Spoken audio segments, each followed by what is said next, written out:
Michael. This is Legally Speaking. Today we're talking about wills. It's National Make a Will Month. August, every year. Every year. So we came up with a list of some reasons why we believe it's a good idea to make a will. First reason that I came up with was you get to decide where your stuff goes. Yeah, if you don't make a will, who decides? The state of Illinois, which their judgment is obviously spot on, has come up with rules and laws that say where your assets will go in the event you don't have a will. So that would be to your heirs at law in some fashion, which would normally be spouse, kids, grandkids, whatever the case may be. Yeah, and I think that leads into the next reason why to make a will is you get to choose who's going to take responsibility and ultimately get your property where it needs to go. So in your will, you name an executor. If you don't have a will, then there are certain individuals that are your heirs that have the equal right to act as an administrator to distribute your estate. So inevitably, it's going to cause arguments.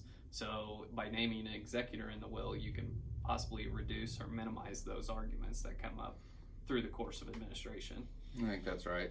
Your statute's going to provide who has preference to act, which would normally be spouse. If not a spouse, then kids. Children all have the equal right. And, I'm aware that children don't always get along, so it can cause issues if you don't make that nomination. But it can also, do things like provide for who's going to care for those children if they're minors when you're gone. If my wife and I, something happened to both of us at the same time, we can say, here's who we want to take care of those children if they're still minors, if that happened. Yeah, right now I think the way that the guardianship laws are written, you can do that in a separate document. You can nominate somebody to be the guardian of your minor child's person, meaning day-to-day care, and then your minor child's estate, meaning any finances they may have inherited while they were minor. So what we like to do in our wills is make that nomination set forth pretty clearly, and then again, that avoids any, I guess it doesn't avoid, it minimizes the possibility for any conflict down the road of who's going to get your minor children if you and your spouse, their biological parents, pass away. So I think it's good to have that planning in place because it's a heck of a lot cheaper to do it now than it is to have your family and loved ones while they're dealing with mourning your loss, also dealing with now essentially a custody battle. Yeah, I think a pro tip on that is to make sure that the person you're nominating is willing to do it. Because I don't know that you want that to be a shock if it happened. If somebody came to me and said, hey, so-and-so passed away, their 5 kids are now your responsibility, that would be life-changing. Yeah, I think the caveat with all of these nominations in a will is that individual does not have to accept that nomination. They don't have to accept the position of executor. They don't have to accept the position of guardian for a minor child. So when you do your estate planning, make sure that you're talking to those individuals that ultimately you're going to put trust in to take care of your wishes at the end. And I think that kind of leads into that the will can protect those minors. You could create trust for the minors and things like that and have trustees handle that money instead of a guardian if you wanted to. But it could also provide for situations of blended type families. And you do a lot of divorce work and things change when you have life circumstances like that. If there's a divorce or if there's you take on one of those minor children and you're the guardian for that child. Maybe you decide you want that child to inherit and that doesn't happen automatically. Mm-hmm. So that's got to be outlined in a will too. Yeah, it's you can do a lot in your will and you can do very little in your will, but it's important to have one in place because the process to get something started after you pass when you don't have a will, it's a little bit more burdensome, not a lot, but it does add a layer of complexity to it. And again, a little bit of planning now helps for the future. One of the other reasons in my mind would be if you need to do any tax planning. If you have an estate that is such that it's going to be taxed, you can plan for that.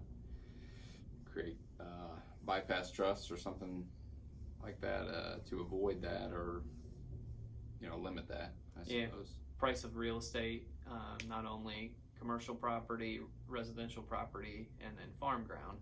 It's all going up. We're in a time when prices of everything is going up. So your estate tax in Illinois threshold for a single individual is 4.5 million, and we're seeing a lot more individuals that own farm ground that you get to that $4.5 million threshold pretty quickly. And another thing that you can do within your will is not only set up a trust for your beneficiaries that would ultimately receive income and then receive the distributed property at the end of that trust. You can also plan for if you have a disabled child and you don't want to interfere with an adult child, a disabled adult child. You don't want to interfere with any government benefits that they may be entitled to, rather than leaving all that money to that disabled individual outright, where they would then have to spend that money down before they become eligible for government benefits again. You can put that into a special needs trust through your will. And again, having that will in place gives your executor most of the time the authority to set up a special needs trust if something happened after the time you made your will and the time you pass, where one of the beneficiaries becomes disabled during that time frame and you haven't provided explicitly for a special needs trust in your will. I think the last one that I wrote down was leave a legacy of some sort. Maybe you want to leave gift to charity. You can do that in a will, and that certainly doesn't happen automatically either. No, it doesn't happen automatically, and it's important to review your estate planning documents from time to time. Some of these charitable or educational institutions, they don't exist anymore, or maybe won't exist forever. So as life circumstances change for these other entities, you need to make sure that if you have left any charitable or educational bequests, that you're looking at that and updating it accordingly in case that entity effectively dissolves. Right. I think it's always a good idea if you don't have a will or estate planning documents to do it. If you do, it's always a good idea to review it from time to time. Yeah, and I think it's a little bit intimidating. Somebody wants to put it off. They don't want to think about death. They don't want to think about what's going to happen when they're not here. That is kind of depressing to think about. But on the flip side is, once you get in here, get into the office, we make the process pretty painless. We go over everything. We make sure that you know who the players are and ultimately what will happen at the end if everything goes according to plan. So I think just getting in the door or calling our office is the biggest hurdle for people, because once that's done, after we sit and meet with somebody, send out draft documents and answer any questions, I think it's a lot more calming to people rather than being anxious about death. I think there's some practical things that can be done too when you're reviewing it, to look at ownership and look at beneficiaries, and that all becomes important. And somebody that knows what they're doing can help with that. But it may be morbid, but we're all gonna die. Yep, that's the one guarantee in life. That and taxes. I think we hit them all the ones I wrote down. Yeah, I think just a little refresher from our video last year. Not a lot has changed with estate administration laws.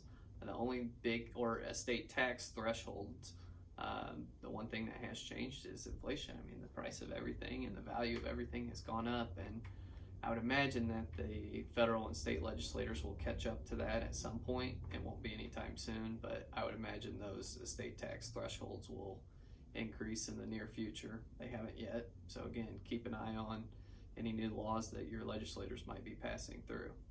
I'm a little more cynical than that. I think that the great state of Illinois will probably lower it, but that's just me. We shall see. Going to the Cubs game tomorrow. Oof. Sorry. Might get a win against the Nationals. We'll see. They're pretty bad. Yeah, at least you'll get to see Wilson Contreras, Ian Happ. I'm glad to see those guys stayed. I'm kind of sad, though, the Cubs didn't get anything out of them. I mean, if we're rebuilding, they need to get some prospects in. Yeah. Well, the weather should be good, so it should be a good time. Chicago's all right during the summer, but I couldn't live there during the winter. I couldn't live there anytime. That's all we got for today. Thanks for joining us. We'll see you next time. Thank you.